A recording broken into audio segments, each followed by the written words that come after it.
Le remorqueur nous tire à pleine vitesse sur la piste et déjà, avant même que l'avion ne décolle, nous ne touchons plus le sol.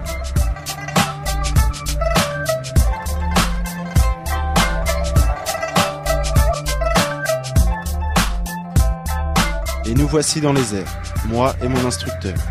Le remorqueur va continuer à nous tirer jusqu'à ce que nous soyons à plus de 500 mètres du sol.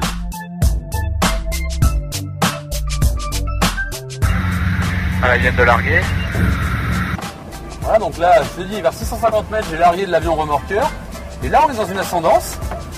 On voit le variomètre, l'instrument du milieu, qui est entre 1 et 2. Ça veut dire qu'on monte entre 1 et 2 mètres à la seconde. On s'éloigne du sol à une vitesse comprise entre 1 et 2 mètres à la seconde. Alors c'est le moment où il faut regarder un petit peu dehors.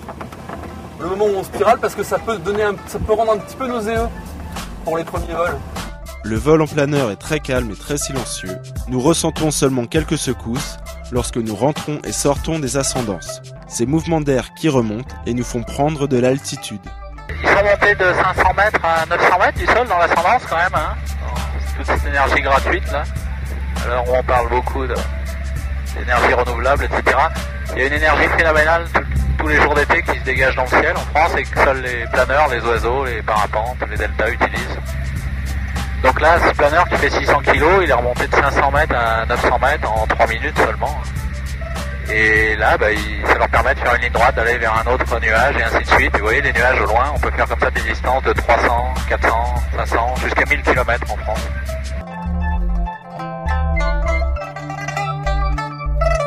L'ascendance est née au contact du sol.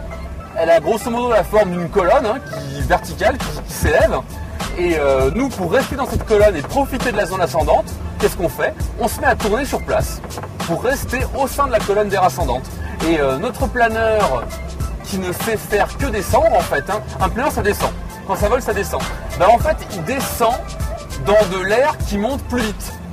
Le reste du temps, le planeur perd logiquement de l'altitude. C'est ce que l'on mesure par ce qu'on appelle la finesse. Notre machine actuellement là, elle fait dans les 47 de finesse à peu près. Ce qui veut dire que lâchée à 1000 mètres, elle va pouvoir parcourir 47 km.